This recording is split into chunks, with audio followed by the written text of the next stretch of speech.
So last time हम लोगों ने जहाँ स्टॉप किया था वहीं से हम लोग कंटिन्यू करेंगे.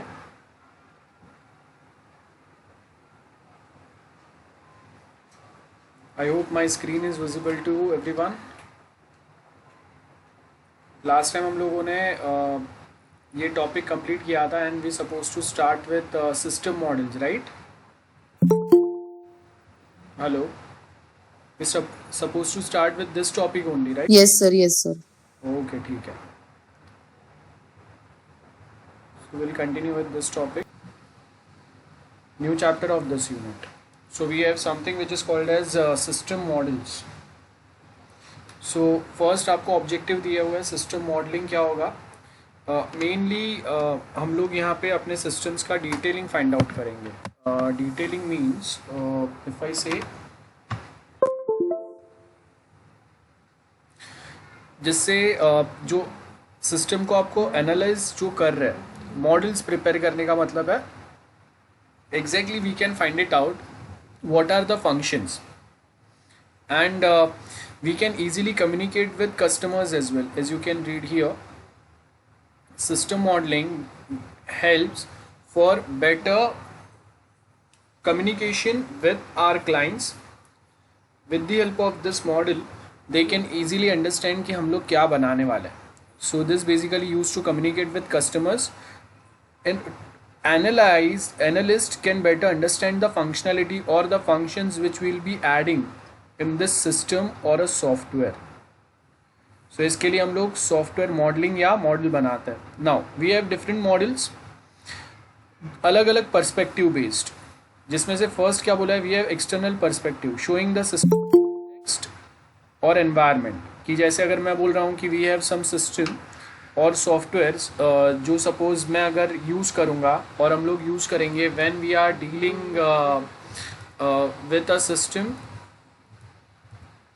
When we are dealing with a system जहाँ पे हम लोगों का मोबाइल ऐप रहेगा, और एल्स इफ आई से कि हम लोगों का जो वेबसाइट है वो मैक पे कैसे वर्क करेगा, और एल्स विंडोज़ पे कैसे वर्क करेगा. So those are the different environments we will be talking about. Model types में अगर आप देखेंगे, first we have external perspective.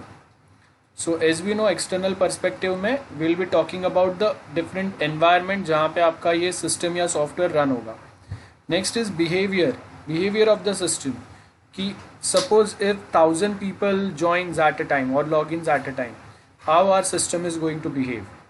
अगर कोई कंटिन्यूसली अगर रॉन्ग लॉग इन अटेम्प्ट कर रहा है, how our system is going to attempt. So under a stress condition और under different situations how our system behaves, उसके बारे में होगा. स्ट्रक्चर का मतलब यहाँ पे we are talking about data architecture. मतलब we can talk about how we are going to store our database, how we are going to deal with this. अब यहाँ पे आपके अलग अलग टाइप के मॉडल्स है. फर्स्ट आपका डेटा प्रोसेसिंग मॉडल रहेगा, मतलब डेटाबेस का डिज़ाइन होगा, कितने टेबल्स बनेंगे, कितने रिकॉर्ड्स हम लोग यहाँ पे स्टोर करेंगे, है ना. So different data processed at different stages, client side से आ रहा है, सर्वर साइड से आ रहा है.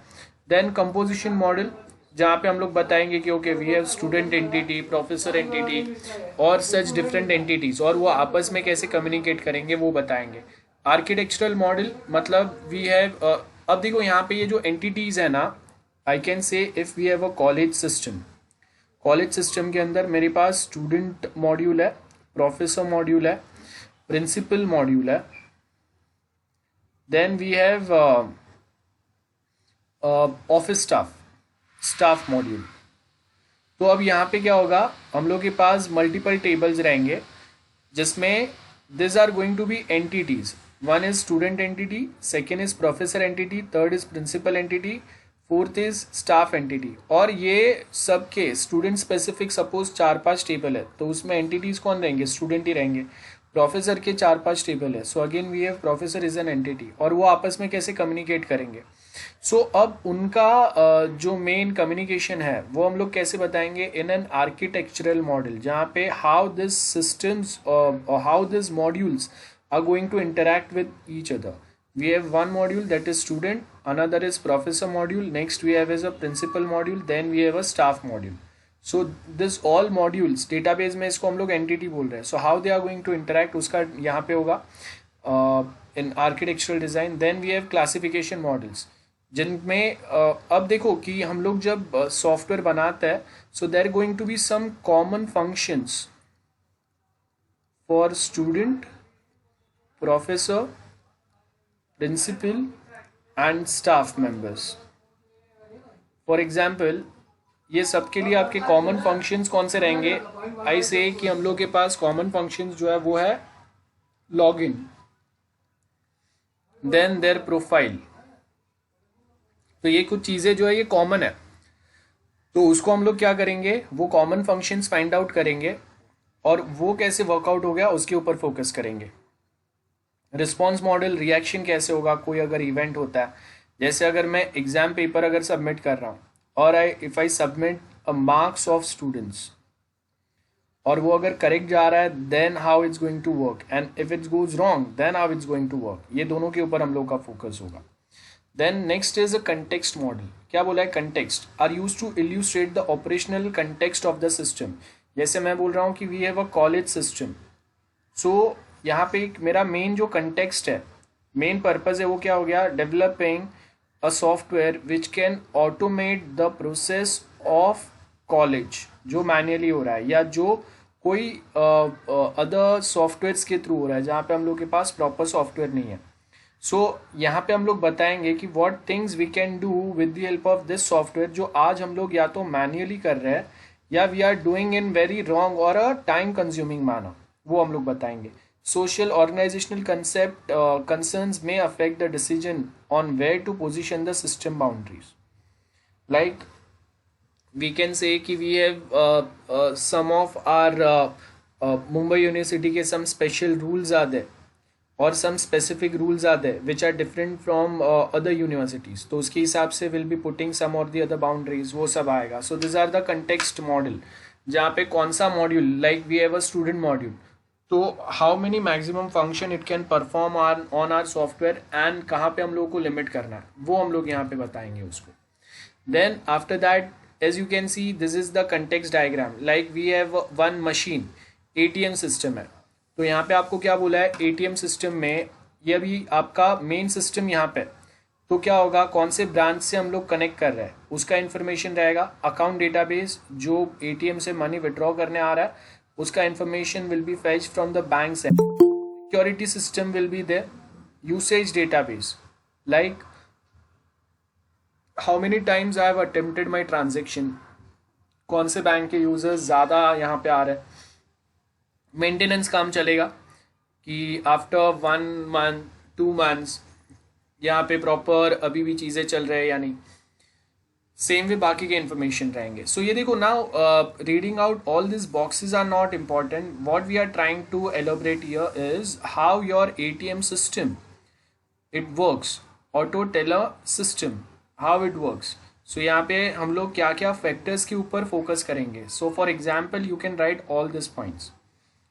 इसको छोड़ के if you know some other example you can write those examples is well, अगर हम लोग के एग्जाम्स फिजिकल एग्जाम्स अगर होते हैं तो. ठीक है. Then after this next we have an equipment procurement process. So अब यहाँ पे क्या बोला है, देखो कंटेक्स्ट मॉडल तो हम लोगों ने ऊपर देख लिया कैसे वर्क होगा, कैसे आपस में सारे सिस्टम से एक दूसरे से कनेक्टेड रहेंगे. Security system, accounts, usage system आएगा, ब्रांच काउंटर आएगा, ब्रांच अकाउंटिंग सिस्टम आएंगे, है ना, ये सब रहेंगे. और उसके साथ में अभी अगर प्रोक्योरमेंट सिस्टम की अगर हम लोग बात करें तो यहाँ पे अगेन आपको एक दूसरा एग्जाम्पल दिया हुआ है. यहाँ पे आपको क्या बोला है, we have one system specific equipment required है हम लोगों को. जैसे सपोज मुझे एक सीसीटीवी रिक्वायर्ड है और लैपटॉप का रिक्वायरमेंट है और other such things which are required for our organisation. तो सबसे पहले हम लोग क्या करेंगे, इक्विपमेंट स्पेसिफिकेशंस के बेस के ऊपर विल फाइंड द सप्लायर्स. तो मेरे पास वो सप्लायर्स में कहाँ से ढूंढूंगा, फ्रॉम द सप्लायर डेटाबेस, कि अगर मुझे लैपटॉप, सीसीटीवी अगर ऐसा कुछ चीज़ें रिक्वायर्ड है then which suppliers we have. अब ये जो सप्लायर लिस्ट है ये हम लोग आगे भेजेंगे जिसके बेस के ऊपर हम लोगों को कितने इक्विपमेंट्स की ज़रूरत है तो उसका एस्टिमेशन निकलेगा. इक्विपमेंट स्पेसिफिकेशंस को हम लोग सबसे पहले क्या करेंगे, वैलिडेट करेंगे, बराबर है।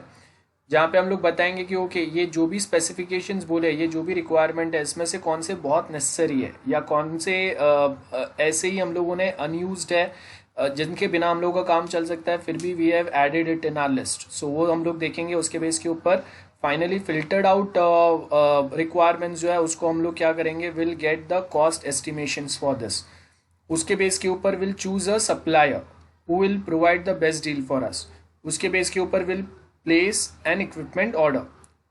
ये इक्विपमेंट ऑर्डर जो है उसके ऊपर क्या होगा, साइन दिस फॉर्म, जो भी अथॉरिटी है वो, और उसके साथ में delivery of equipments it will be accepted by the supplier, और वो जो डिलीवरी आएगा वो check the delivery item. Then आपका जो स्टार्टिंग में आपने जो एस्टिमेशंस दिए थे और उसके बेस के ऊपर आपने जो स्पेसिफिकेशंस बनाए थे, उसके बेस के ऊपर विल जस्ट वेरीफाई कि जो आइटम्स डिलीवर हुए हैं वो मैच हो रहा है कि नहीं विद दिस लिस्ट, बराबर है। उसके बेस के ऊपर ये जो भी न्यू इक्विपमेंट्स आया इसको हम लोग इंस्टॉल करेंगे, will accept the equipment delivery and equipment database में अपडेट कर देंगे कि okay this are the new equipments which we have right now. So that's again one more example जहाँ पे हम लोग डायग्रामेटिक वे में कैसे चीज़ों को रिप्रेजेंट करने का ट्राई करते हैं। अब अगेन इसको छोड़ के आपको चाहिए दूसरा एग्जाम्पल भी बता सकते हैं आप, you can right any such examples. Behavior model, as name suggests, behavior model are used to describe the overall behavior of the system. Like professor module, how it's going to behave, student module, how it's going to behave. जैसे आप देखो, we have a ATM machine. If I enter a wrong pin for my debit card, my debit card will get blocked. मुझे नया debit card bank के पास से issue कराना पड़ेगा. So that is the behavior of my system or my software. So though we have two types of behavioral model. One is data processing model that shows how data is processed as it moves through the system. Second is state machine model, जहाँ पे हर एक point पे आपका system का state क्या रहेगा वो बताएगा. So this model show different perspectives. So both of them are required to describe the system's behavior. Next we have is data processing model. बहुत सिंपल है. When we have multiple tables in our database, how it's going to flow from one system, one table to another table, वो हम लोग यहाँ पे बताएंगे. ठीक है. So that is what we have DFD diagrams or DFD. We have this DFD models जिसमें data flow diagrams है. मतलब how data is going to flow और data is going to exchange between different database tables. हम लोग ऐसे DFD diagrams बनाते हैं. अगर मैं आपको गूगल पे बताऊँ एक दो एग्जाम्पल. ओके, सो DFD डायग्राम्स एग्जाम्पल्स. देखो यहाँ पे आपको बहुत सारे DFD डायग्राम्स के एग्जाम्पल मिलेंगे. सॉरी. फर्स्ट हम लोग के पास एक सिंपल सा है, यहाँ पे एक है डायग्राम, एक यहाँ पे है. तो फूड प्रोसेसिंग है. तो फूड प्रोसेसिंग में हाउ मेनी पीपल आ. अब देखो DFD के अंदर अलग अलग लेवल्स होते हैं. DFD level 1, level 2. तो जैसे जैसे लेवल्स बढ़ते जाते हैं वैसे वैसे उसके डिटेलिंग बढ़ते जाते हैं. तो मोस्ट कॉमन हम लोग के पास अगर डेटा फ्लो डायग्राम है एट लेवल 0, तो उसमें फूड ऑर्डरिंग सिस्टम में कौन आएगा, मैनेजर रहेगा, सप्लायर रहेगा, किचन रहेगा, कस्टमर रहेगा. तो customer can place a order, then वो सेम जो है वो सप्लायर को ऑर्डर जाएगा, मैनेजर विल हैंडल इट, है ना, और वो सेम ऑर्डर किचन के पास जाएगा एंड देन वहाँ से आगे जो ऑर्डर है वो प्रोसेस होगा. ये हो गया. देन सेम वे यहाँ पे देखो ग्रेडिंग सिस्टम दिया हुआ है. स्टूडेंट्स को हम लोग कौन से बेसिस पे ग्रेड डिफाइन करेंगे. सो स्टूडेंट रिकॉर्ड सिस्टम है. तो यहाँ से क्लास रोस्टर जो है इसमें से स्टूडेंट के रिकॉर्ड्स आएंगे. बेस्ड ऑन दिस वो सारे रिकॉर्ड्स कहाँ पे जाएंगे, ग्रेडिंग सिस्टम में जाएंगे. उसके बेस के ऊपर एक ग्रेड रिपोर्ट कहाँ पे जाएगा, इंस्ट्रक्टर के पास. वो ग्रेडिंग के पैरामीटर्स यहाँ पे प्रोवाइड करेगा. Then student will submit their work और उसके बेस के ऊपर उनको ग्रेड अलॉट होगा और वो सेम यहाँ पे ग्रेड्स रिकॉर्ड भी होंगे, है ना. और उसके बेस के ऊपर आपने जितने भी सब्जेक्ट के अलग अलग ग्रेड्स डिफाइन किए उसके बेस के ऊपर आपको फाइनल ग्रेड मिलेगा. That is one example. So ऐसे अलग अलग सिस्टम्स के हम लोग DFD डायग्राम्स बनाते हैं. और यहाँ पे ये जो हम लोगों ने नाम लिया हुआ है ये सारे हम लोगों के कहीं ना कहीं डेटाबेस के टेबल्स है जो आपस में एक दूसरे के साथ कम्युनिकेट कर रहे हैं. They are in a relation with each other. Like हम लोग के रिलेशनल डेटाबेस रहते हैं, प्राइमरी की फॉरेन की relation I am talking about. So वैसे हम लोग का डेटा फ्लो होगा यहाँ पे. So data flow diagram. Sir, this data flow is little bit difficult to draw actually. How to implement. Actually, ma'am has told us to draw this, means हाँ हाँ in practicals. Okay So you are not getting actually what is exactly this, means basic how हाँ to, yes, how to draw or implement this. Basically अगर बहुत simple मैं आपको बताऊं तो दो टेबल्स के बीच में जो हम लोगों का कम्युनिकेशन होता है ना, वो हम लोग यहाँ पे बताएंगे। अगर यहाँ पे देखो लेवल जीरो वाला डीएफडी डायग्राम अगर बताऊं, ऐसा हम लोग कोई डायग्राम बनाएंगे। This going to be level zero और उसके बाद में लेवल वन आएगा। सो आपको क्या करना है, आपके जो टेबल्स है उसके बीच में क्या रिलेशन होगा वो बताना है। Like we have this one. So यहाँ पे देखो आपको एक डायग्राम दिया हुआ है।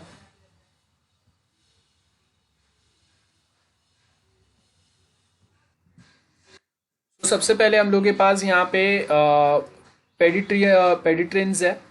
अब उसके आगे आपको यहाँ पे क्या बोला है, we have some records here, और यहाँ पे हम लोग रिलेशंस बता रहे हैं। वेब सर्वर है तो वेब सर्वर के पास से आपको क्या इन्फॉर्मेशन मिलेगा वो यहाँ पे जाएगा, और उसमें से ये सिस्टम प्रोसेस करके क्या डेटा कहाँ पे भेजेगा वो हम लोग बताएंगे।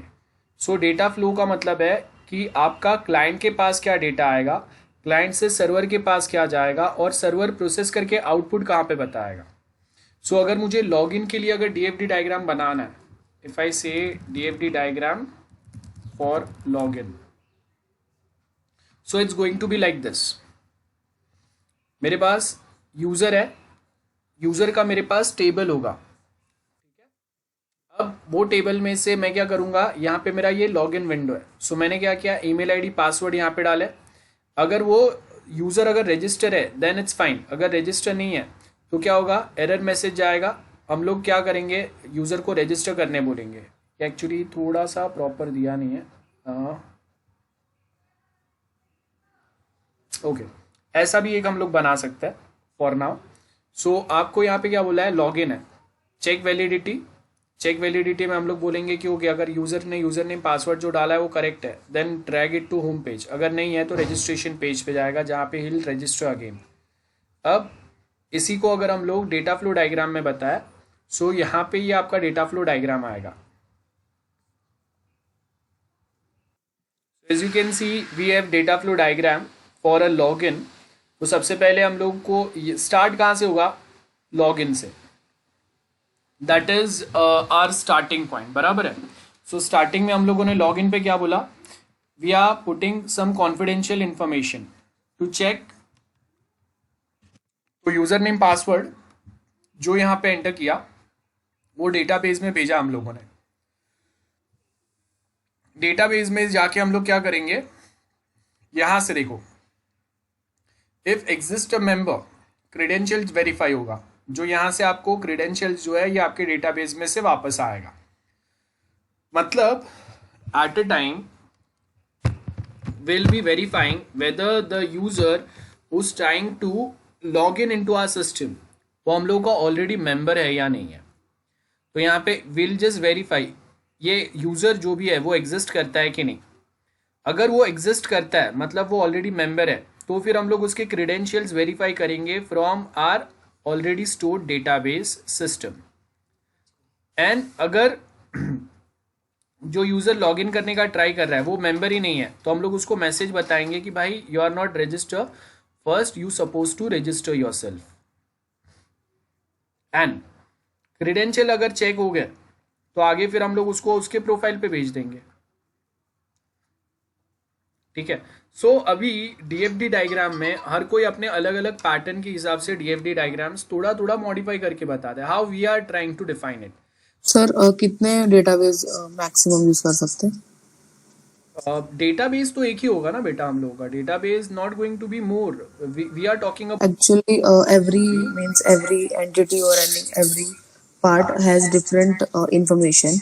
So you have to store this information in different database. So means just 1 minute, I solve your problem. 1 minute. make तो आपके create दो the डेटाबेस नहीं database. रहेंगे, database going to be one, और उसी के लिए हम लोग डीएफडी डायग्राम्स बनाएंगे। Sir, after first is after the process. हाँ सर तो वो डायरेक्ट डेटाबेस में जाएगा ना? हाँ, बेसिकली क्या हम लोग बता रहे हैं, अगर मेरा यहाँ पे if I try to log in, तो लॉग इन करने के टाइम पे मेरा डेटाबेस में यूज़र के लॉगिन डिटेल्स ऑलरेडी स्टोर्ड रहेंगे। तो अभी हम लोग ये जो मेरा फाइनल जो विंडो है, यहाँ पे ये यूज़र नेम का प्लेस रहेगा, ये पासवर्ड का प्लेस रहेगा, और यहाँ पे ये लॉगिन बटन है मेरा, this is my button for login. तो जब भी मैं इस पर क्लिक करूँगा तो ये यहाँ पे यूज़र नेम पासवर्ड जो है वो एक वेरिएबल में सेव होगा, we have a variable here, और डेटाबेस में से जो यूज़र लॉगिन टेबल रहेगा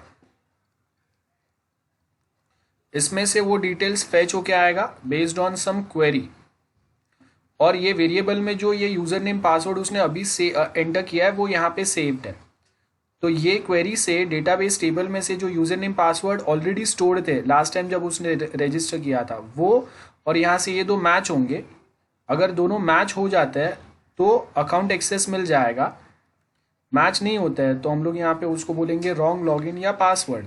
तो ये जो डेटा फ्लो हो रहा है, मतलब डेटाबेस में से हम लोग कुछ इन्फॉर्मेशन ला रहे हैं, यूज़र ने एंटर किया हुआ इन्फॉर्मेशन से हम लोग मैच कर रहे हैं, और अगर वो होगा तो फिर आगे हम लोग उसको उसके प्रोफाइल का एक्सेस दे रहे हैं जहाँ पे वो और भी डेटा एक्सेस कर पाएगा। तो ये डेटा फ्लो हो रहा है ना, डेटाबेस में से कुछ डेटा आ रहा है, और वापस अगर मैं अपने प्रोफाइल में जाके अगर कुछ अपडेट करूँगा तो अगेन मेरा यूज़र प्रोफाइल रिलेटेड जो टेबल रहेगा डेटाबेस में उसमें वापस कोई ना कोई न्यू इन्फॉर्मेशन अपडेट होगा ना, new information will be updated in database. तो वो कैसे फ्लो हो रहा है उसका फ्लो हम लोग यहाँ पे डीएफडी डायग्राम में एक्सप्लेन करते हैं। Data flow diagram. Yes, sir. The data which is flowing हाँ means that हाँ data जो जा रहा है, मतलब जैसे रजिस्टर कर रहा हाँ है यूजर, तो यूजर का जो रजिस्ट्रेशन वो रहेगा वो डेटाबेस में रहेगा, राइट? हाँ। तो बेसिकली ये मेरा फ्रंट एंड है, this is my web page, और ये मेरा डेटाबेस है, दैट इज बैक एंड।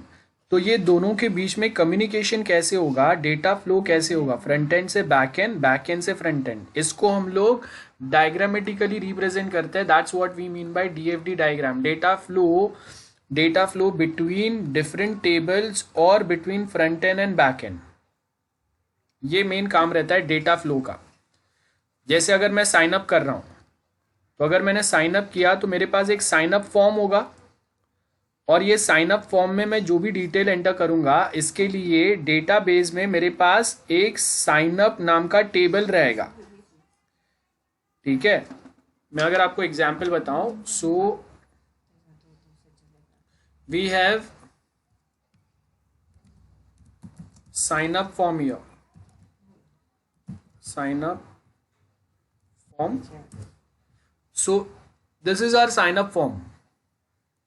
तो ये जो साइन अप फॉर्म है इसमें सर्टेन फील्ड्स है, तो ये फील्ड स्पेसिफिक डेटाबेस में मेरे पास अगर कोई टेबल नहीं होगा, ठीक है, ऐसा अगर मेरा साइन अप फॉर्म है और उसके स्पेसिफिक डेटाबेस में अगर मेरे पास कोई दूसरा टेबल नहीं है, तो हम लोग को पता कैसे चलेगा कि यूजर ने साइन अप के टाइम पे क्या डिटेल एंटर किया था। सो this is my front end, this is my front end, मतलब ये आपका वेब पेज जो यूजर को दिख रहा है, इसके स्पेसिफिक बैक एंड में, दैट इज डेटाबेस में, there going to be one registration और रजिस्टर, और I can say student register table, जिसके अंदर will be having a column, जैसे यहाँ पे ये बॉक्सेस दिए, so will be having one column in this, ID वाला प्राइमरी की रहेगा जो बाय डिफॉल्ट असाइन हो रहा है, तो इसके लिए मैं यहाँ पे आईडी कॉलम मैंने यहाँ पे दिया नहीं है। उसको छोड़ के आपके पास यहाँ पे एक जो कॉलम है वो कौन सा रहेगा, F name, then L name, उसके बाद में ईमेल होगा, like that will be having password, confirm password, ऐसे दो पासवर्ड एंड कंफर्म पासवर्ड के बाद में एक ही पासवर्ड डेटाबेस में सेव होगा, तो एक लास्ट जो आएगा that's going to be password वाला कॉलम। सो ये वे में मेरा बैकएंड में टेबल होगा। तो जब आप फ्रंट एंड में if I enter some detail here, जैसे मैंने यहाँ पे ABC एंटर किया, यहाँ पे XYZ एंटर किया, यहाँ पे abc@xyz.com एंटर किया, तो ये सेम इंफॉर्मेशन जो है यहाँ पे ऑटोमेटिकली मेरा प्राइमरी की एक आईडी जनरेट हो गया, ये डेटाबेस में हम लोग सीखते हैं, यहाँ पे मेरा फर्स्ट नेम आएगा ABC, लास्ट नेम आएगा XYZ, ये सेम ईमेल आईडी यहाँ पे जाएगा abc@xyz.com।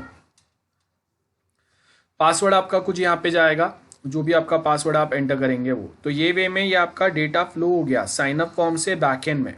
इसको हम लोग रिप्रेजेंट करेंगे यूजिंग DFD डायग्राम। एंड जब यूजर प्रोफाइल बनेगा तो इन यूजर प्रोफाइल आपका ये साइन अप के टाइम पे उसने जो इन्फॉर्मेशन सेव किए रहेंगे यही तो उसके प्रोफाइल में दिखेंगे। So suppose if I have a user profile, ठीक है, if I have a user profile, तो वो यूजर प्रोफाइल में क्या होगा, will be having user profile जहाँ पे उसका first name last name combine होके आएगा, इट्स लाइक दिस। देन उसका ईमेल, बेसिक इन्फो, ये सारे डिटेल दिखेंगे। So something will be visible here, something will be hidden here, तो उसके प्रोफाइल में वो सब विजिबल होगा। क्लियर है? So that's how it's going to look like, remember this point. सो ये जो फ्लो होगा ना, जहाँ पे मैंने रजिस्ट्रेशन के टाइम पे कुछ डिटेल्स जो है वो डेटाबेस में सेव किए कोई एक टेबल में, and while I drag user to user profile, वो टाइम पे I am again fetching some information from a database and displaying on his user profile. So ये जो है ना, this is what we mean by data flow, और इसको जब मैं डायग्रामेटिक वे में रिप्रेजेंट करता हूँ which is called as DFD diagrams, जिसके अलग अलग लेवल्स रहेंगे। अगर ये बहुत बेसिक वे में अगर मैं बता रहा हूँ कि okay we have one table जहाँ पे ये इन्फॉर्मेशन जाएगा और उसमें से ये इन्फॉर्मेशन बाहर आएगा, so that's going to be level 0। अगर इसको मैं और डिटेल में बताऊंगा that's going to be level 1, और डिटेल में बताऊंगा लेवल 2 आएगा, और डिटेल में बताऊंगा लेवल 3 आएगा। So that's how in detailing we provide a information about all this things. So वो आपके DFD डायग्राम्स रहेंगे। सो आप एक बार ट्राई करना, कुछ डिफिकल्टी रहेगा तो विल डिस्कस इट आफ्टरवर्ड्स। सो ये आपका डेटा फ्लो डायग्राम है। सो डेटा फ्लो डायग्राम्स में अगर आप देखेंगे, सो हम लोगों को यहाँ पे एक example is already given here. जैसे हम लोग के पास कोई एक ब्लड शुगर मेजर करने का एक सिस्टम है। सो यहाँ पे हम लोग को क्या बोला है, वी हैव अ सिस्टम जो ब्लड कलेक्ट करेगा और ब्लड शुगर सेंसर है जो बताएगा कि ओके ब्लड में शुगर लेवल क्या है, एंड अगर शुगर लेवल ज़्यादा है तो आपको इंसुलिन का इंजेक्शन या डोज रिक्वायर्ड है या नहीं वो सजेस्ट करेगा। सो वे blood sugar sensor, blood sugar parameters यहाँ पे वेरीफाई होंगे कि नॉर्मल ब्लड शुगर लेवल क्या होना चाहिए आपका। उसके बेस के ऊपर ब्लड शुगर एनालाइज करेंगे। ब्लड शुगर एनालाइज का लेवल जो आपको मिला उसके बेस के ऊपर our software itself will decide insulin requirement आपके कितना है। वो इंसुलिन रिक्वायरमेंट्स का डिटेल जो है वो हम लोग कहाँ पे भेजेंगे, we have a different hardware that is insulin delivery controller, उसको भेजूंगा जहाँ से कमांड जो है वो जनरेट होगा to insulin pump, and that insulin will be provided to that patient और अ डॉक्टर और अ पेशेंट जो भी है। सो ये क्या हुआ, ये डेटा फ्लो हुआ। हम लोगों ने सबसे पहले ब्लड कलेक्ट किया, वो ब्लड शुगर सेंसर पे रखा, उसके बाद एनालाइजर आया, उसने इंसुलिन कितना रिक्वायर्ड है वो बताया। जो आपका इंसुलिन कंट्रोलर है, डिलीवरी कंट्रोलर है, उसने उतने mg, उतना ml इंसुलिन जो है वो आगे डिलीवर कर दिया। स्टेट मशीन मॉडल मतलब आप जैसे हम लोग यहाँ पे अगर बताएंगे कि हम लोग अगर एक माइक्रोवेव अवन अगर यूज कर रहे हैं तो कौन से टाइम पे आपका मशीन का स्टेट क्या होना चाहिए, that's what we are defining here. जैसे स्टार्टिंग में आप जब मशीन अगर ऑन कर रहे हैं तो वो टाइम पे यहाँ पे आपको क्या बता रहा है, फुल पावर पे है आपका या हाफ पावर पे। मतलब अगर मुझे सिर्फ खाना गर्म करना है it's going to be half power, अगर मुझे खाना पूरा स्टार्ट से कुक करना है तो क्या होगा, फुल पावर पे होगा, राइट। सो फुल पावर यहाँ पे हम लोग क्या करेंगे, डू सेट पावर, जहाँ पे मैंने 600 वॉट पावर सेट किया और सिर्फ खाना गर्म करना है तो पावर जो है वो कम सेट होगा, है ना। सो अगर मैं यहाँ फुल पावर पे हूँ तो भी अगर खाना गर्म करना है सिर्फ तो हम लोग यहाँ पे इस पे स्विच हो जाएंगे, या हाफ पावर से I can switch to full power as well. But at same point of time which type of food we are trying to cook और we are trying to just maintain it, तो उसके हिसाब से यहाँ पे timer set होगा। अगर सिर्फ खाना अगर आपको गर्म करना है then timer is going to be for 1 minute और सेकेंड्स। खाना पूरा कुक करना है so it's going to be for 15 minutes या 10 मिनट्स समथिंग लाइक दैट। और उसके आगे क्या बोला है, ये जो नंबर्स है कंटिन्यूअसली लूप में घूमते रहेंगे, है ना। और उसके बाद में जैसे ही आपका वेटिंग टाइम जो है आपने डोर ओपन किया इन बिटवीन, तो क्या होगा, वेटिंग टाइम जो है वो काउंट डाउन चालू हो जाएगा। आपका जो 15 मिनट्स का टाइमिंग है वो यहाँ पे काउंट नहीं होगा। और जैसे ही आप डोर क्लोज करोगे, आपका डोर क्लोज होते ही आपका टाइमर जो है वो वापस रेडी हो जाएगा and it will again start the operation. जैसे ही आपने डोर ओपन किया, वापस यहाँ पे क्या होगा, ये सेम साइकिल चलेगा। सो ये क्या है, हम लोग बता रहे हैं कि how thing will work. And उसके आगे जैसे ही अगर मैंने ऑपरेशन कैंसिल किया, तो आपका जो मेन टाइमिंग जो है, जो क्लॉक आता है मेन ओवन के ऊपर, वो क्लॉक डिस्प्ले होगा और वेटिंग टाइम स्टार्ट हो जाएगा।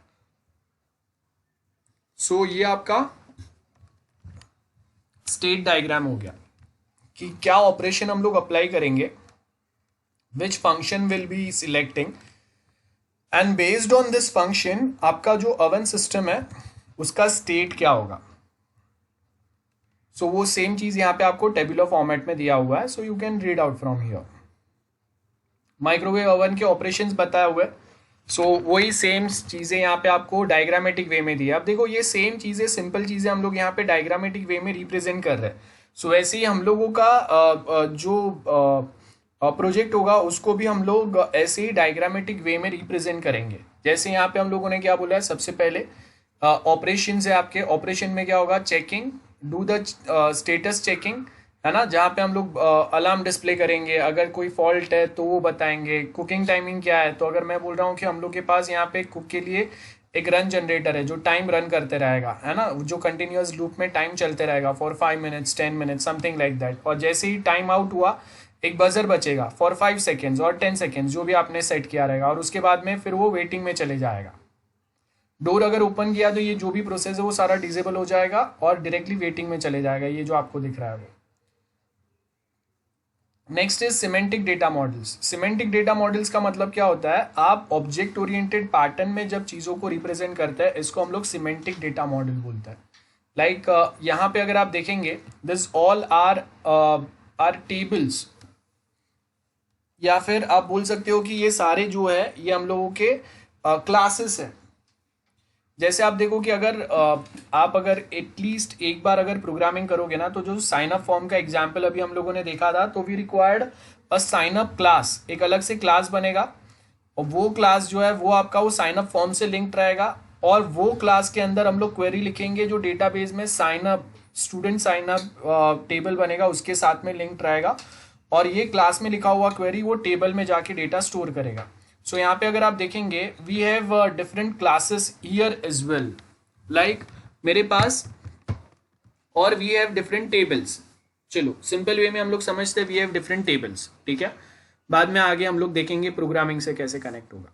सो we have different table. First table is article table, तो इसके अंदर हम लोग के पास कौन से कॉलम्स है, title, author, PDF file and fees, जो आर्टिकल है उसका।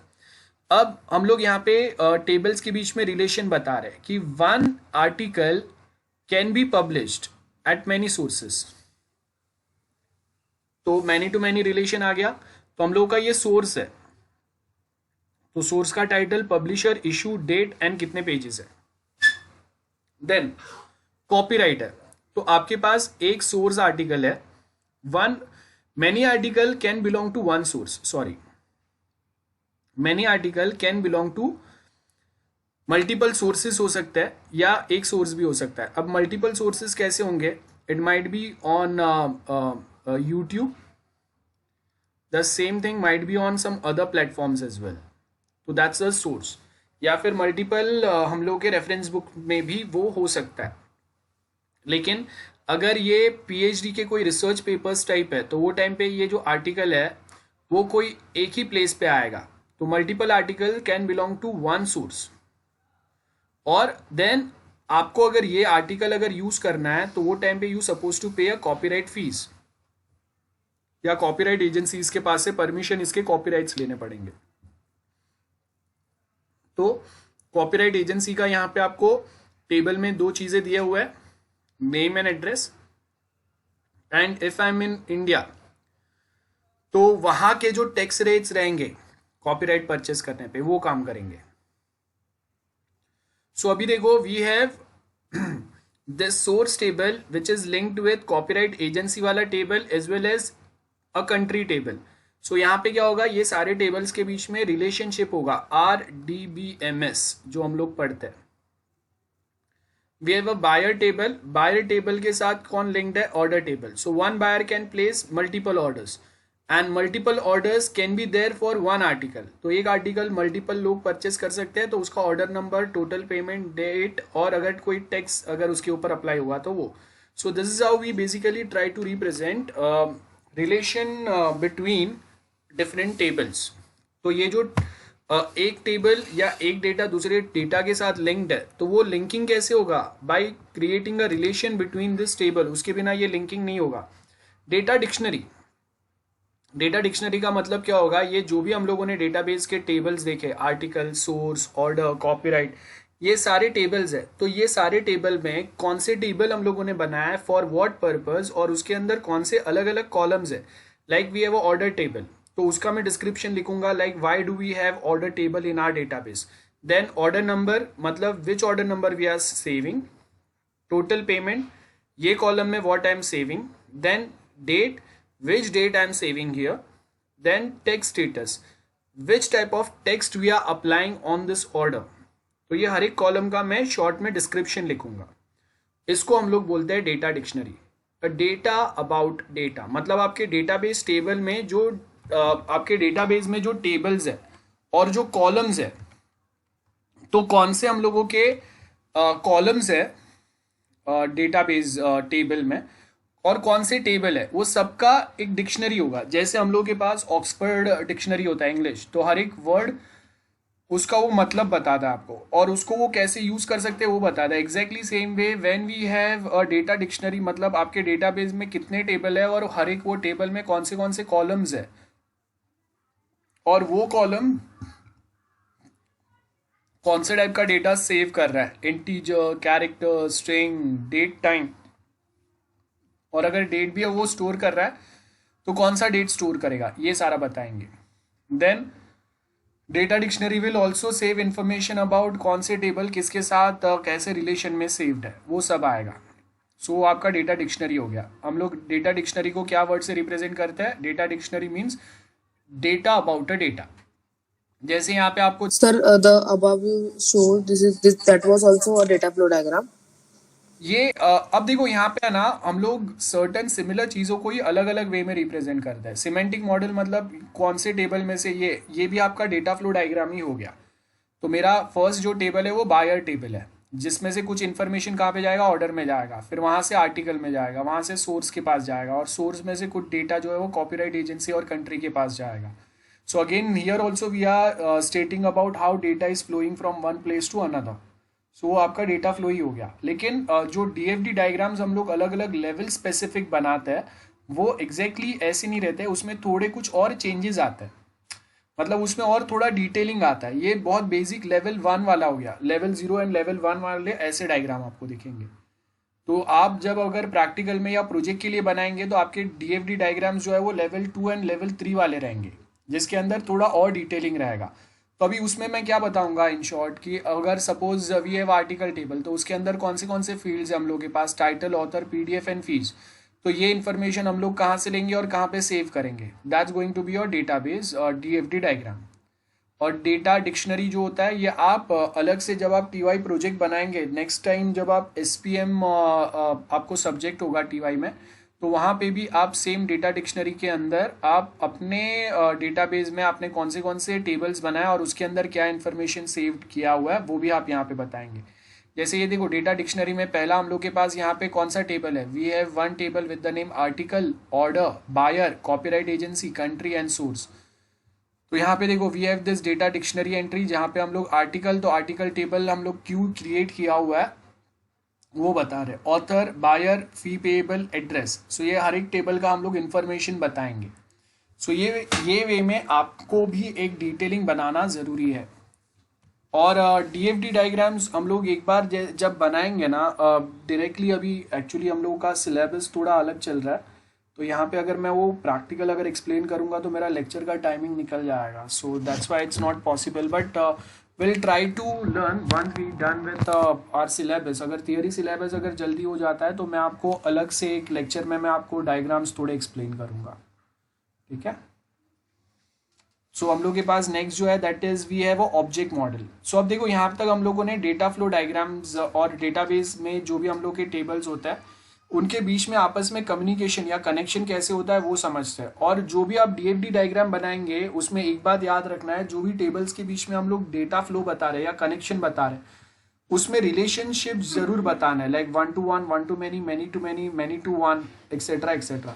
तो relationship has to be there कि कौन सा टेबल किसके साथ कैसे लिंक्ड है और कौन सा पेरेंट टेबल है कौन सा चाइल्ड टेबल है, ये भी हम लोग को पता चलेगा.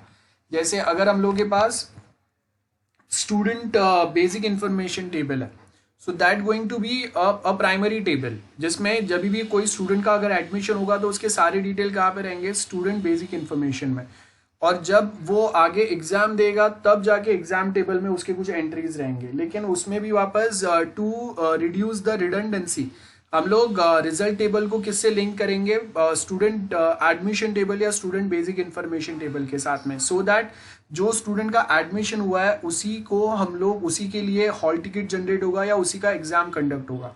जो स्टूडेंट का एडमिशन नहीं हुआ है उसका एग्जाम भी कंडक्ट नहीं होगा. सो अगर आपका इंफॉर्मेशन एडमिशन टेबल में मिसिंग है तो आप एग्जाम टेबल में भी मिसिंग रहेंगे. So that's how we basically connect two table और उसका रिलेशन हम लोग यहाँ पे बताते हैं. सो ऑब्जेक्ट मॉडल्स के अंदर क्या होगा, classes and object. We now will start talking about object oriented programming language, जिसमें हम लोग अभी प्रोग्रामिंग मतलब हम लोग प्रोग्राम नहीं समझने वाले, लेकिन बेसिकली हम लोग यहाँ पे क्या देखेंगे कि वी हैव डिफरेंट मॉडल्स. जैसे to reduce our work burden हम लोग क्या करते हैं, मेनली हम लोग जो अलग अलग हम लोगों के पास जो क्लासेस हम लोग बनाते हैं, लाइक अगर मैं जावा में अगर अपना प्रोजेक्ट बना रहा हूँ या मैं अगर पीएचपी में बना रहा हूँ या ASP.NET में बना रहा हूँ, so they going to be multiple classes for multiple operations. जैसे अगर मैं स्टूडेंट के लिए अगर बनाऊंगा तो मेरा एक स्टूडेंट साइनअप वाला अलग क्लास रहेगा, स्टूडेंट लॉगिन वाला दूसरा क्लास रहेगा. देन स्टूडेंट्स का जो रिजल्ट होगा तो रिजल्ट जनरेशन के लिए मेरा अलग एक क्लास होगा. और जैसे डेटाबेस में आपके टेबल्स एक दूसरे के साथ लिंक्ड होंगे, वैसे जो हम लोगों का फ्रंट एंड में जो आप कोड बनाएंगे उसमें भी आप समझ लो कि अगर मेरे पास एक okay let's take one example. So let's suppose we have in database हम लोग के पास यहाँ पे क्या क्या हम लोग के पास एक सॉफ्टवेयर है. In this software we have sign up, उसके बाद में we have log in, then we have profile that is user profile, and fourth we have result table, result fields है. तो अब क्या होगा, in database I'll be having student sign up table, then that's first. Second, I'll be having student login table. Third, I'll be having student profile, जिसमें बहुत सारी चीज़ें जो है वो यहाँ से हम लोग लिंक करेंगे, कॉल करेंगे. थोड़े एक्स्ट्रा इन्फॉर्मेशन भी आएंगे ना, बिकॉज स्टूडेंट प्रोफाइल टेबल में क्या होगा, स्टूडेंट का फोटो और ये सब भी आएंगे, तो वो कुछ एक्स्ट्रा होगा जो सिर्फ ये टेबल में होगा, और सर्टेन डिटेल्स जो है वो यहाँ से इनहेरिट हो जाएंगे, मतलब ये दो टेबल्स के बीच में ज्वाइन आ जाएगा, you can say. Then fourth जो है वो आपका आएगा स्टूडेंट रिजल्ट टेबल. तो अब देखो ये मेरा सॉफ्टवेयर है जिसके अंदर ये 4 फंक्शनलिटीज़ है, उसके बेस के ऊपर ये मेरा डेटाबेस बन गया. अब डेटाबेस का मतलब क्या है, बैक एंड हो गया ये.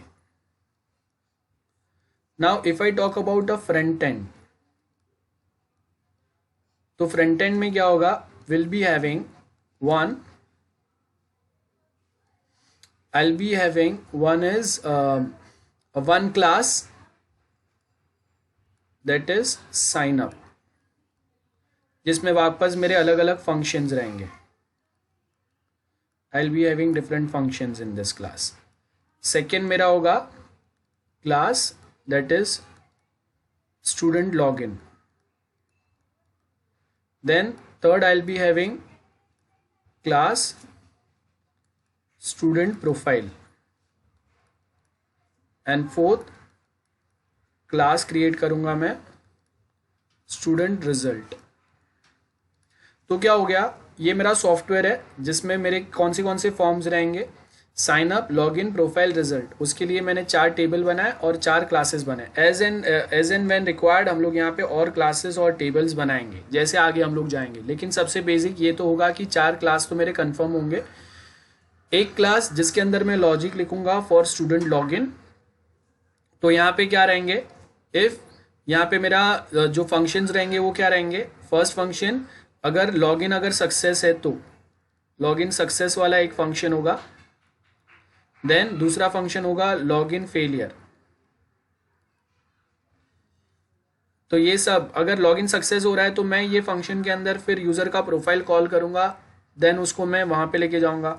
सो आप देखो साइन अप वाला जो है ये मेरा पेरेंट क्लास है, ठीक है, इसको मैं इनहेरिट करूंगा लॉगिन के अंदर, लॉगिन को मैं इनहेरिट करूंगा प्रोफाइल में, और प्रोफाइल को मैं इनहेरिट करूंगा रिजल्ट में।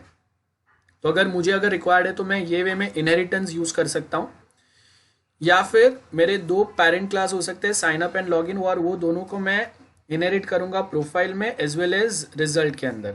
सो this is going to be a hybrid approach, और this going to be an hierarchical approach, और this going to be a multi level approach.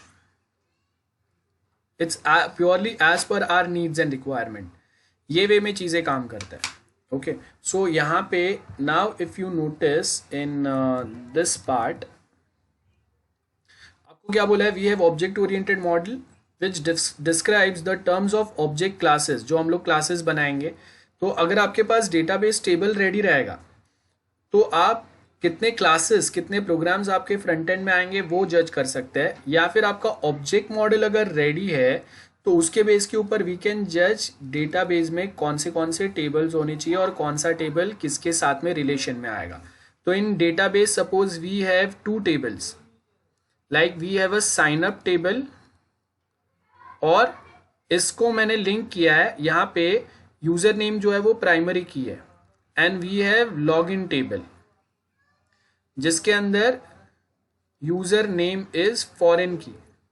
तो यहाँ पे क्या हो गया, this is our parent table, this is your child table. तो वही सेम वे में अगर मैं प्रोग्राम करूंगा, I will create 1 class sign up, और उसका मैं चाइल्ड क्लास बनाऊंगा क्लास लॉगिन, जिसमें इसके कुछ फंक्शंस में यहाँ पे इनहेरिट करूंगा।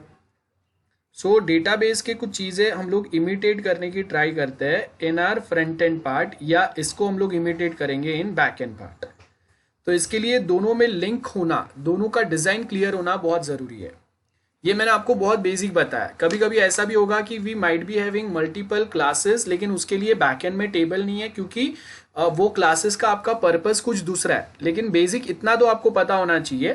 तो अगर आपका डेटाबेस डिजाइन अगर रेडी है तो आपको कितने क्लासेस होंगे वो पता चलेगा, और अगर आपके पास कितने नंबर ऑफ क्लासेस अगर रेडी है तो फिर आपको पता चलेगा डेटाबेस में टेबल मिनिमम कितने आने चाहिए। और यहाँ Sorry, your voice is breaking. Okay,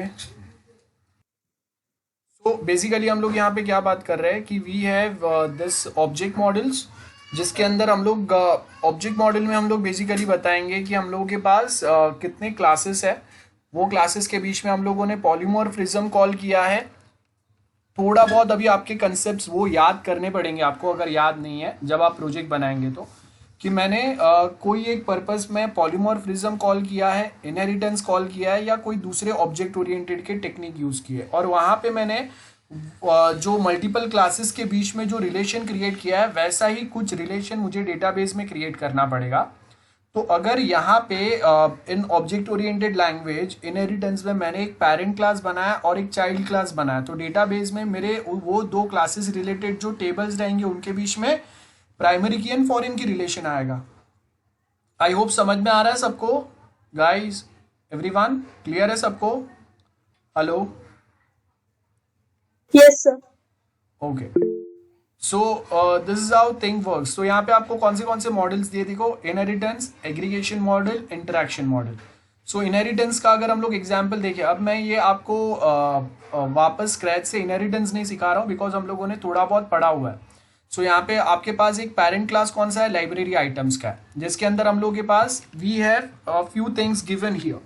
तो जो मेरा पेरेंट क्लास है उसके अंदर हम लोग के पास क्या क्या चीजें अवेलेबल है, here we have this are the variables and ये सारे आपके फंक्शंस है। So we have a class library. अगर इसका अगर ऑब्जेक्ट बना, लाइब्रेरी का अगर मैं ऑब्जेक्ट बनाता हूं L1, तो I will call it L1 dot acquire, L1 dot catalogue, etcetera etcetera, है ना। ये वे में आपका ऑब्जेक्ट ओरिएंटेड क्लासेस बनेंगे जहां पे हम लोग ये फंक्शंस कॉल करेंगे। देन मेरे पास दूसरा जो क्लास है उसका नाम क्या है, पब्लिश्ड आइटम। मैं थोड़ा सा ये जो व्यू है इसको छोटा करता हूं तो पूरा डायग्राम आपको विजिबल होगा।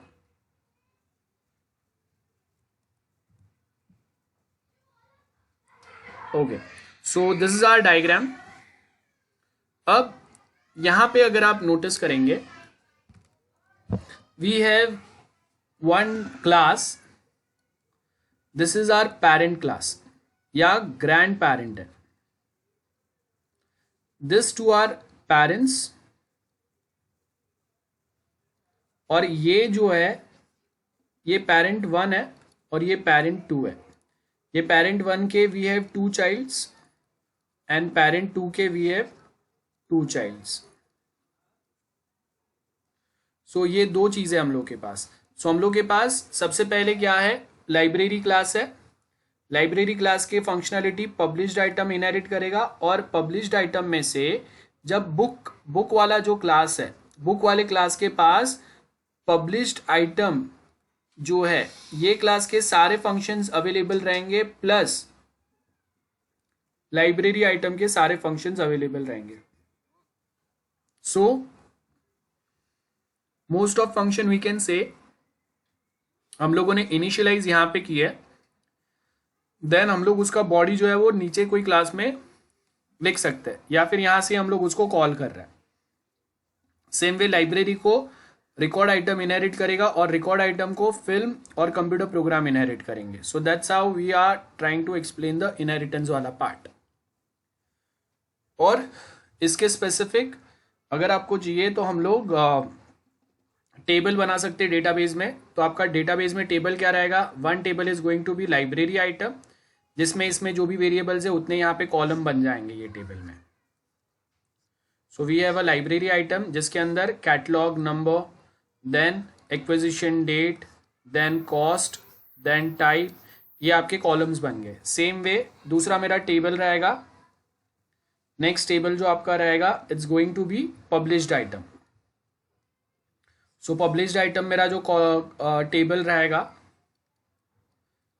इसके अंदर मेरे कॉलम्स कौन से रहेंगे, टाइटल एंड पब्लिशर, बराबर है। और ये टेबल जो होगा और ये टेबल, इसके बीच में क्या होगा, प्राइमरी की फॉरेन की रिलेशंस हम लोग बना सकते हैं। सो कोई कॉलम्स यहाँ से हम लोग यहाँ पे ऐड कर देंगे। सेम वे पब्लिश्ड आइटम के बाद मेरा एक नेक्स्ट टेबल रहेगा, that is book table. Again इसके अंदर 4 कॉलम फिलहाल के लिए दिया हुआ है, ऑथर, एडिशन, पब्लिकेशन डेट, और नेक्स्ट जो है वो ISBN नंबर है। देन नेक्स्ट टेबल बनेगा, मैगजीन बनेगा। आई होप आपको समझ में आ रहा है टेबल और क्लासेस कैसे लिंक होंगे। तो अगर आपका इनहेरिटेंस का अगर डिज़ाइन क्लियर है तो आपका डेटाबेस डिज़ाइन क्लियर हो जाएगा, डेटाबेस डिज़ाइन क्लियर है तो इनहेरिटेंस का। तो सबसे सिंपल वे में हम लोग यही समझेंगे, जब तक आप प्रैक्टिकली कोई सर्टन ऐसे प्रोजेक्ट्स पे काम नहीं करते तब तक हम लोग यही याद रखेंगे कि आपके जो क्लासेस रहेंगे उसके स्पेसिफिक एक टेबल आपका बैकएंड में रहेगा। उसके बाद में और चेंजेस क्या रहेंगे वो जब हम लोग प्रैक्टिकली वर्क करेंगे तो आपको और बेटर पता चलेगा। फिलहाल के लिए ये जो मैंने बोला वो क्लियर है सबको, everyone, is it clear? Yes, sir. Now next जो आपके पास इनहेरिटेंस का टाइप है वो है हायरार्की इनहेरिटेंस, हायरार्किकल इनहेरिटेंस, जिसमें we have one parent that is library user. तो अब यहाँ पे आपका एक टेबल जो बनेगा वो कौन सा रहेगा, लाइब्रेरी यूजर, बराबर है। क्लास जो बनेगा वो लाइब्रेरी यूजर बनेगा। Name, address, phone number, registration, ये वेरिएबल्स रहेंगे। 2 फंक्शंस रहेंगे, रजिस्टर एंड डी रजिस्टर। तो यहाँ पे अगर इसके लिए मुझे डेटाबेस डिजाइन अगर बनाना है तो डीएफडी डायग्राम अगर इसके लिए बनाना है तो वो डीएफडी डायग्राम कैसे बनेगा? वी हैव डेटाबेस यूजर, ये आपका एक टेबल आएगा और ये टेबल के अंदर लाइब्रेरी यूजर के अंदर आपके कौन से कॉलम्स रहेंगे? We have name, address, phone number, registration. और next we have a borrower table और उसके अंदर कौन से कॉलम्स आएंगे? आइटम, मैक्स लोन, है ना? ये आपके दो कॉलम आएंगे और ये दोनों के बीच में अभी आपका जो इनहेरिटेंस में कैसा कम्युनिकेशन हो रहा है पेरेंट चाइल्ड, वो हम लोग DFD diagram, data flow diagram में भी बताएंगे। रीडर टेबल आएगा, रीडर टेबल के अंदर सिर्फ एक ही टेबल कॉलम रहेगा फिलहाल के लिए।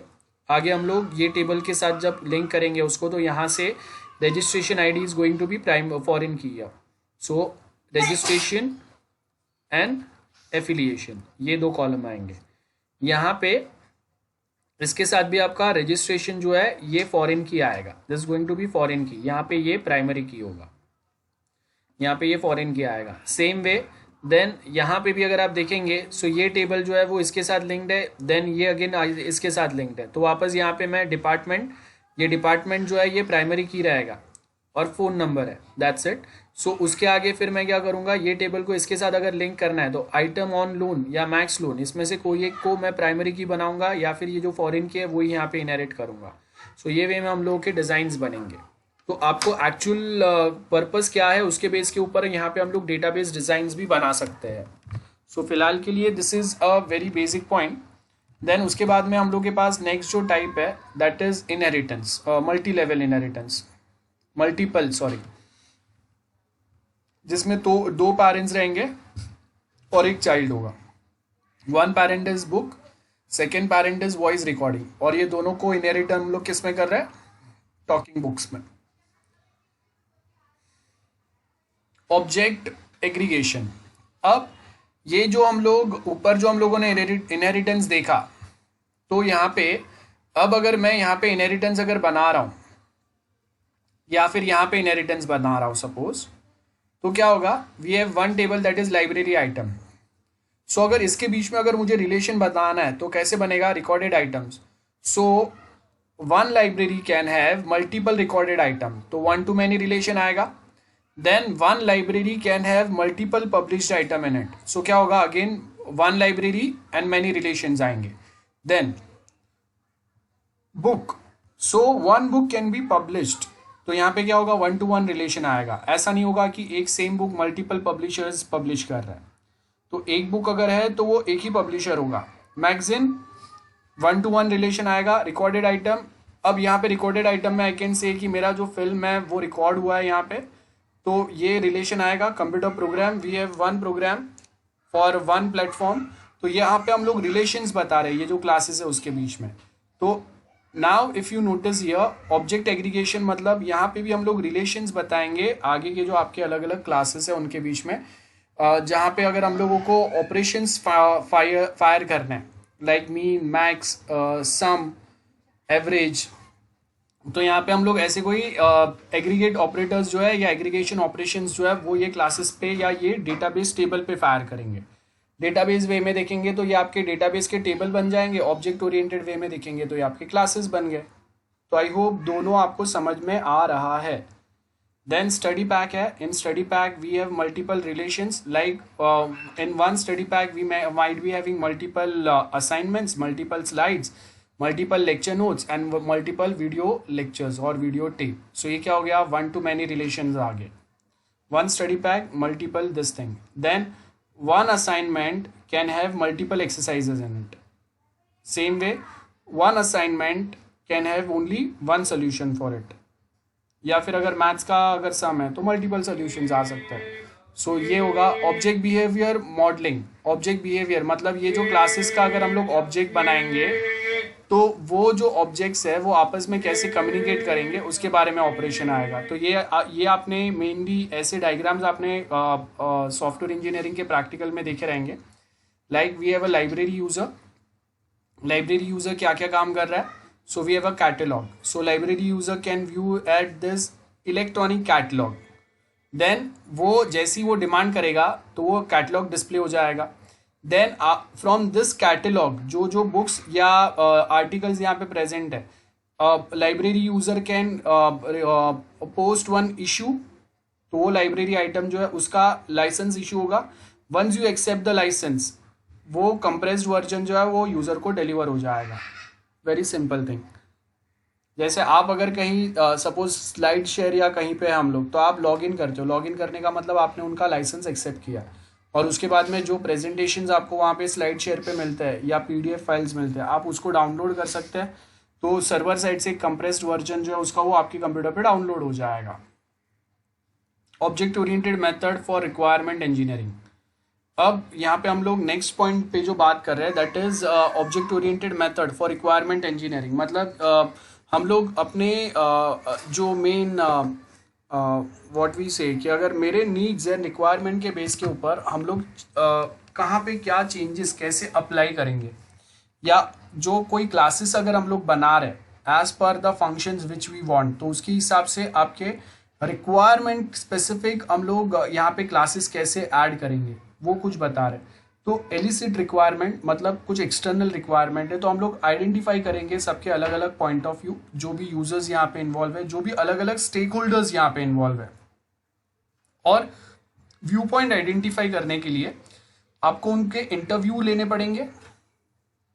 Eight same point of time उनका कल्चर, उनका एथनोग्राफी, उनका टेस्ट समझना पड़ेगा, जिसके बेस के ऊपर हम लोग कुछ एग्जाम्पल सिनारियोज ड्रॉ करेंगे, और वो एग्जाम्पल सिनारियोज के बेस के ऊपर यूज केस डायग्राम्स बनेंगे। नाउ यहाँ पे हम लोग क्या करेंगे, जैसे जैसे हम लोगों का इंटरव्यू में उनके क्वेरीज, उनके रिक्वायरमेंट क्लियर होंगे, वैसे हम लोग ये यूज केस डायग्राम्स को और मैच्योर बनाते जाएंगे, जिसमें हम लोग क्लियरली डिफाइन करेंगे कि कौन से फंक्शंस किसके रहेंगे और कौन कौन वो फंक्शंस परफॉर्म करेंगे। ऑब्जेक्ट आइडेंटिफिकेशन का मतलब है कि ओके एग्जैक्टली अभी हम लोग को पता चल गया स्टूडेंट क्या काम करेगा, प्रोफेसर क्या काम करेगा, ये सब। और वो दोनों के बीच में या वो जो भी 3-4 फैकल्टीज, एचओडी, प्रिंसिपल, सबके बीच में इंटरेक्शन कैसे होगा, तो उसके बेस के ऊपर हम लोग ऑब्जेक्ट मॉडल बिल्ड करेंगे, सीक्वेंस डायग्राम बनाएंगे for each use case. Sequence diagram में क्या होगा, ये जो भी यूज केसेस बनाया उसको कैसे वे में वो आपस में कम्युनिकेट करेंगे, इंटरेक्ट करेंगे, स्टेट डायग्राम बनाएंगे। सो ये देखो, ये सबसे पहले हम लोगों ने रिक्वायरमेंट समझे, उसके बेस के ऊपर कौन से क्लासेस या टेबल्स बनेंगे वो बताया हम लोगों ने। सर ये एलिसिट रिक्वायरमेंट, और सर ये हाँ बोल। रिक्वायरमेंट इंजीनियरिंग इज री इंजीनियरिंग और रिवर्स इंजीनियरिंग? नहीं, रिवर्स इंजीनियरिंग का मतलब होता है कि कोई ऑलरेडी बना हुआ जो बना हुआ उसको अपडेट करना। सॉफ्टवेयर है, हाँ, उसको आप यस एडवांस करने की ट्राई कर रहे हैं। और यस इंजीनियरिंग का मतलब है कि आप स्टार्ट से एक सॉफ्टवेयर बना रहे हैं। री इंजीनियरिंग का मतलब है कि वापस आप उसके अंदर कुछ एडवांस चीजें ऐड कर रहे हैं। ठीक है। Yes sir. And requirement engineering is? Requirement engineering मतलब मैं स्टार्टिंग से सिनारियो ही समझ रहे, मतलब एक नया सॉफ्टवेयर ही हम लोग बना रहे हैं उनके लिए, ये हो। Okay okay. देखो वापस अगर मैं बताऊं, रिवर्स इंजीनियरिंग का मतलब कोई एक सॉफ्टवेयर ऑलरेडी बना हुआ है, टेक्नोलॉजिकली वो पुराना हो गया है, तो अभी रिवर्स इंजीनियरिंग से हम लोग समझेंगे कि पहले जब आपने ये सॉफ्टवेयर बनाया था तो आपके मेन बेसिक रिक्वायरमेंट्स क्या थे और उसके बेस के ऊपर कौन से टेक्नोलॉजिकल टूल्स आपने यूज़ किए थे। तो आज के टाइम पे अगर आज के जनरेशन, आज के ट्रेंड के हिसाब से अगर मुझे उसको अपडेट करना है, एक्सपैंड करना है, तो कौन से नए टेक्नोलॉजिकल टूल्स मुझे ऐड करने पड़ेंगे। री इंजीनियरिंग का मतलब होता है कि मेरा कोई एक सॉफ्टवेयर ऑलरेडी आज के हिसाब से ही बना हुआ है, लेकिन वापस कुछ न्यू रिक्वायरमेंट चेंजेस हुए, अपडेट हुए, जहाँ पे क्लाइंट साइड से कुछ न्यू फंक्शंस उसने डिमांड किए, तो उसको मैं एग्जिस्टिंग सॉफ्टवेयर में कैसे इंप्लीमेंट करूंगा, वो आपका री इंजीनियरिंग हो गया। एग्जिस्टिंग रिक्वायरमेंट को वापस रीमॉडिफाई करना उसके। Sir re engineering is reverse engineering? नहीं, reverse engineering is different, re engineering is different. Sir, today I had learned about means I am just reading your notes. हाँ So हाँ I had saw that reverse engineering is re, which is written in shortcut. हाँ, तो वहाँ पे जो difference main होता है वो क्या होता है, रिवर्स इंजीनियरिंग में क्या होगा, मेरा ऑलरेडी बना हुआ सॉफ्टवेयर को मैं टूल्स, नए टेक्नोलॉजी के हिसाब से कंपेरेबल बनाने की ट्राई करूँगा, तो उसमें बहुत ज़्यादा मेहनत लगता है रिवर्स इंजीनियरिंग में। ठीक है, तो आपने अगर कहीं पे पढ़ा रहेगा तो शायद वो क्लियर नहीं हुआ है, लैंग्वेज कभी कभी डिफ़िकल्ट होता है, तो रिवर्स इंजीनियरिंग में हम लोग अगर कोई सॉफ्टवेयर मेरा जो बन गया है उसको हम लोग एनालाइज करेंगे। अब सपोज कि मुझे कोई एक वेबसाइट जो बना हुआ है उसका मोबाइल वर्जन बनाना है। तो मोबाइल वर्जन का मतलब क्या है? सबसे पहले तो आपने जो सॉफ्टवेयर देखा हुआ है जो 5-6 साल पहले बना था, उसका सबसे पहले आपको रिवर्स इंजीनियरिंग अप्लाई करके आपको उसका प्रोजेक्ट डॉक्यूमेंट बनाना पड़ेगा। मतलब हम लोग उसका कोड देख के उसका डेटा डिज़ाइन बनाएंगे। सबसे पहले तो जैसे अगर मैंने उसका कोड देखा तो मैं फिर बताऊंगा कि ओके ये हम लोग का पेरेंट क्लास है तो ये उसका इनहेरिटेंस का डिज़ाइन ऐसे होगा, बैकएंड में ये उनके डेटाबेस टेबल्स है तो ये उसका डेटाबेस डिज़ाइन रहेगा। तो ये मैंने उनके फ्रंट एंड के और बैक एंड के दोनों डिज़ाइंस बनाए। वो डिज़ाइंस के बेस के ऊपर उनके रिक्वायरमेंट क्या रहेंगे वो मैं फैच आउट करूँगा डॉक्यूमेंट में, और उसके बेस के ऊपर मुझे पता चलेगा कि ये प्रोजेक्ट क्यों बनाया था और वो टाइम पे हम लोगों के रिक्वायरमेंट क्या थे। तो अभी के हिसाब से अगर मुझे उसमें आर्टिफिशियल इंटेलिजेंस डालना है, उसको एम्बेडेड सिस्टम के साथ अगर लिंक करना है, तो एग्जिस्टिंग जो रिक्वायरमेंट है वो तो इम्प्लीमेंट करने ही पड़ेंगे, और न्यू टेक्नोलॉजिकल चेंजेस अगर मुझे ऐड करना है तो वहाँ पे ये सेम फंक्शंस हम लोग कौन से वे में प्रोवाइड कर पाएंगे, इसके ऊपर फोकस करेंगे। मतलब रिवर्स इंजीनियरिंग में बहुत ज़्यादा काम रहता है, री इंजीनियरिंग उससे थोड़ा कम काम रहता है। सर रिवर्स में मतलब पूरा कोड री पूरा करना पड़ता है ना? मतलब स्टार्टिंग से हम लोग उनका फाइनल स्टार्टिंग से पूरा कोड, हाँ। उनका कोड देखेंगे हम लोग, उसके बेस के ऊपर मैं उनकी डिज़ाइन प्रिपेयर करूंगा, डिज़ाइन के बेस के ऊपर मैं उनके रिक्वायरमेंट समझने की ट्राई करूंगा। ये रिवर्स हो गया। मतलब आप जो सॉफ्टवेयर SDLC फॉलो करते हैं उसको रिवर्स में फॉलो करो, वो रिवर्स इंजीनियरिंग हो गया। समझ? Okay sir. हम लोगों ने SDLC क्या देखा था? Requirement gathering, analysis, gathering, yes sir. Then code होगा, बाद में टेस्ट होगा, बराबर है ना? तो इसी को जब मैं रिवर्स में करूंगा, मतलब सारे स्टेप्स उल्टे फॉलो करो। टेस्टिंग करेंगे, उसके बेस के ऊपर फिर कोडिंग देखेंगे, कोडिंग से हम लोग डिज़ाइन समझेंगे, डिज़ाइन से हम लोग रिक्वायरमेंट समझेंगे, जिससे उसको अगर मुझे एडवांस टेक्नोलॉजी के साथ लिंक करना है तो वो टाइम के रिक्वायरमेंट्स जो थे वो तो हम लोग ऐड करेंगे, और प्लस एडवांस टूल ऐड करेंगे। तो सपोज मैंने कोई प्रोजेक्ट के ऊपर रिवर्स इंजीनियरिंग करके उसके रिक्वायरमेंट समझे, तो अब वो रिक्वायरमेंट को मुझे आर्टिफिशियल इंटेलिजेंस और एंड्रॉयड ऐप के अंदर कैसे इंप्लीमेंट करना है वो फिर मैं काम करूंगा उस पर। आई होप दिस इज क्लियर। का मतलब क्या होगा कि मेरे ऑलरेडी कुछ रिक्वायरमेंट्स थे जिसके ऊपर मैंने प्रोजेक्ट बनाया था, लेकिन अभी अभी मेरा यहाँ पे मोबाइल ऐप अवेलेबल है, लेकिन वो मोबाइल ऐप के अंदर क्लाउड सपोर्ट नहीं है। तो अभी मेरे ये रिक्वायरमेंट जो है वो चेंज हो गए। तो मैं अभी क्या करूँगा, मेरे रिक्वायरमेंट को री इंजीनियर करूँगा कि एक स्टैटिक डेटाबेस से आप क्लाउड पे अगर इंप्लीमेंट करेंगे तो आपके डेटाबेस और आपके रिक्वायरमेंट में कहाँ कहाँ पे चेंजेस होंगे, और उसके हिसाब से वापस कहाँ कहाँ पे आपको डेवलपमेंट करना पड़ेगा। तो रिवर्स इंजीनियरिंग में तो मुझे कुछ भी पता नहीं था। री इंजीनियरिंग में मेरे पास ऑलरेडी मेरा प्रोजेक्ट है और उसी पे मैं चेंजेस अप्लाई कर रहा हूँ। रिवर्स इंजीनियरिंग में सब कुछ मैं पहले समझूंगा, बाद में उसके ऊपर कुछ अप्लाई होगा। दैट्स डिफरेंट थिंग, ठीक है। अब रिक्वायरमेंट इंजीनियरिंग का मतलब क्या हो गया कि आपको ऑलरेडी कोई रिक्वायरमेंट प्रोजेक्ट के मिले हुए हैं, और वो रिक्वायरमेंट में से कौन से काम के हैं, कौन से काम के नहीं है, उसके बेस के ऊपर हम लोग उसको फिल्टर आउट करेंगे, और फाइनल प्रोजेक्ट डेवलपमेंट में क्या क्या रिक्वायरमेंट हम लोग इंप्लीमेंट करेंगे उसके ऊपर फोकस होगा। Plus at same point of time आप उसके डायग्राम्स बनाएंगे, और ये डायग्राम्स लेके जाके हम लोग क्लाइंट के साथ डील करेंगे। उसको बोलेंगे कि भाई देखो आपने ये रिक्वायरमेंट दिए थे जिसके बेस के ऊपर हम लोगों के ये डायग्राम्स बने। So I hope this diagrams are clear with you. ये हम लोग उनसे पूछेंगे। ये आपका इंजीनियरिंग प्रोसेस हो गया, जिसमें आपके पास फिलहाल सॉफ्टवेयर नहीं है और आप वो सॉफ्टवेयर पे वर्क कर रहे हैं रिक्वायरमेंट इंजीनियरिंग में, जहाँ पे आप उनके लिए फर्स्ट टाइम ही सॉफ्टवेयर बना रहे हैं, या उनके कुछ रिक्वायरमेंट के बेस के ऊपर आप ही उनको सॉफ्टवेयर बना के देने वाले आगे, जहाँ पे वो कोई दूसरा कोई रेडीमेड सॉफ्टवेयर जैसे टैली या ऐसा कुछ एक्सेल यूज़ कर रहे थे, उसके जगह पे आप उनको कस्टमाइज सॉफ्टवेयर बना के दे रहे हैं। सो वहाँ पे कहीं ना कहीं हम लोग सर्टन चीज़ों में डिफरेंसेस आ रहा है। सो यहाँ पे अभी हम लोग क्या बोल रहे हैं, we have object oriented method for requirement engineering, जहाँ पे कोई रिक्वायरमेंट को आप एक्सटर्नल पॉइंट ऑफ व्यू से समझेंगे, ब्रेनस्टॉर्मिंग होगा, जहाँ पे हम लोग हर किसी के पॉइंट ऑफ व्यू समझने की ट्राई करेंगे, व्यू पॉइंट्स, और वो व्यू पॉइंट्स कैसे समझेंगे, जब हम लोग उनका इंटरव्यू कंडक्ट करेंगे और वो इंटरव्यू के बेस के ऊपर हम लोग डायग्राम्स प्रिपेयर करेंगे, क्योंकि ये हम लोगों के इंटरव्यूज हुए उसमें से ये फाइनल रिक्वायरमेंट हम लोगों ने समझा है, और उसके बेस के ऊपर वापस फिर डिस्कशन होगा, ब्रेनस्टॉर्मिंग कंटिन्यू रहेगा। नाउ ये सब अगर साथ में डालेंगे ये आपका पॉइंट हो गया, and here we are done with this chapter, this topic basically. Next जो आपका पॉइंट है that is a structured method. Structured method के अंदर आपका पॉइंट्स क्या आते हैं? In structured method it's going to be a guide software development from the requirement to implement step by step refinement, incorporate system modelling, जो अभी ऊपर हम लोगों ने पढ़ा वो हम लोग ऐड करेंगे। तो उसको जब आप वो चीज़ों को यहाँ पे आप ऐड करेंगे तो आपको फाइनली पता चलेगा कि आपको डेवलप क्या करना है। सो बेसिकली स्ट्रक्चर्ड मेथड आपको सिस्टम मॉडल्स के बेस के ऊपर डेवलपमेंट कैसे करता है वो बताता है।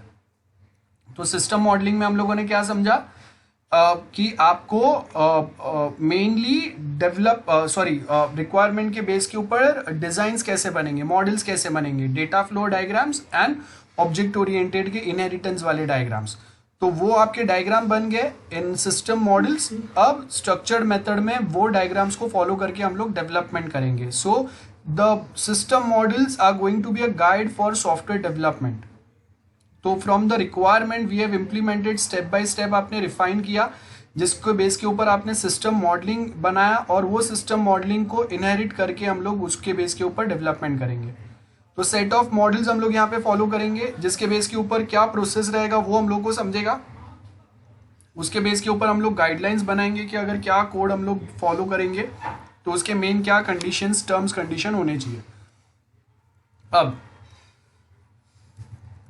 यहाँ पे जो हम लोगों ने ऊपर सिस्टम मॉडल बनाया उसके कुछ वीकनेसेस क्या है वो अगर हम लोग समझे तो यहाँ पे क्या बोला है, system models do not model non functional system requirement. मतलब ऊपर जो भी हम लोगों ने डायग्राम्स देखे वो आपको कौन से क्लासेस रहेंगे, कितने क्लासेस रहेंगे, हर क्लास में क्या चीज़ें हैं वो बताता है, लेकिन वो कहीं पे ये नहीं बताता है कि ये जो हम लोग प्रोग्रामिंग करेंगे, ये इनहेरिटेंस करेंगे, या ये जो डेटाबेस डायग्राम हम लोगों ने डीएफडी डायग्राम इम्प्लीमेंट किया है which might be to use for some software, तो उसके लिए we required Windows 10 operating system only. Database में हम लोगों को ओरेकल ही रिक्वायर्ड होगा, मिनिमम 8 GB रैम रिक्वायर्ड होगा।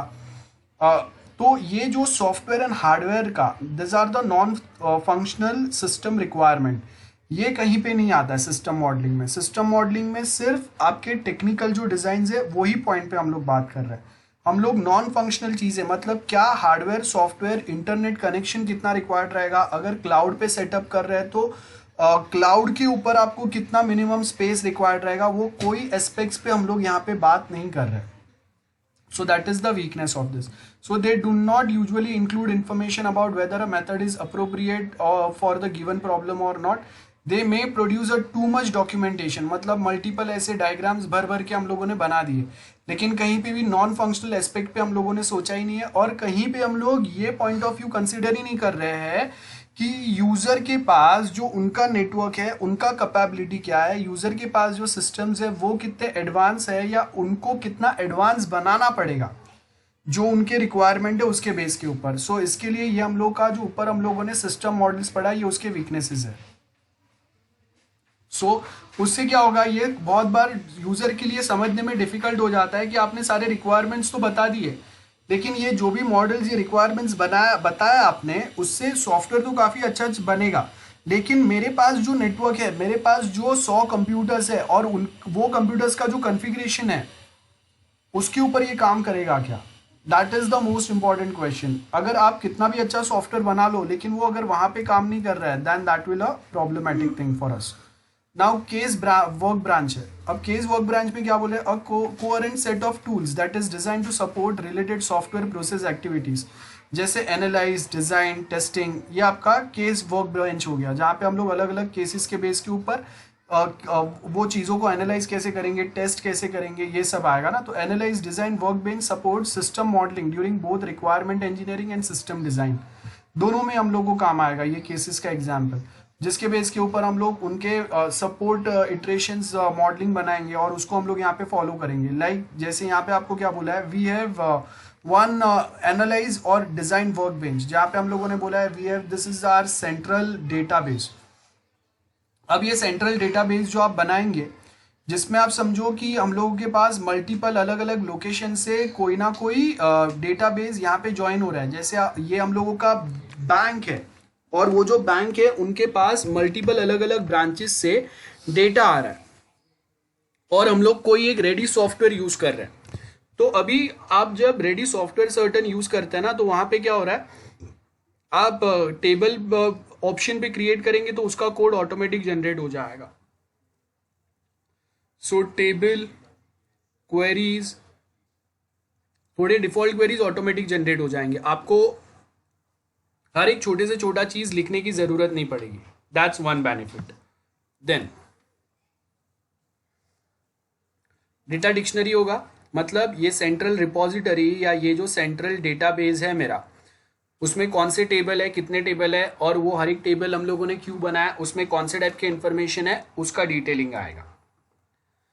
स्ट्रक्चर्ड डायग्रामिंग टूल्स रहेंगे, जिसके बेस के ऊपर कौन सा टेबल किससे कैसे लिंक्ड है वो इंफॉर्मेशन यहाँ पे आ जाएगा। देन ये डेटाबेस में जो भी हम लोग इंफॉर्मेशन डाल रहे हैं, जैसे अगर मैंने यहाँ पे स्टूडेंट रिजल्ट टेबल बनाया हुआ है, तो फाइनल अगर मुझे SY का रिजल्ट अगर रिक्वायर्ड है इंटरनल्स का, तो वो यहां से मिल जाएगा। Then we have query language support, तो मतलब यहाँ पे एक स्टैंडर्ड क्वेरी लिख के, मतलब ये तो कोड जनरेटर तो ऑटोमेटिक सारी चीजें कर रहा है, लेकिन मुझे अपने खुद के कस्टमाइज अगर क्वेरी लिखना है तो वो मैं यहाँ से लिख सकता हूँ, मैं अपना खुद का कोड लिख सकता हूँ।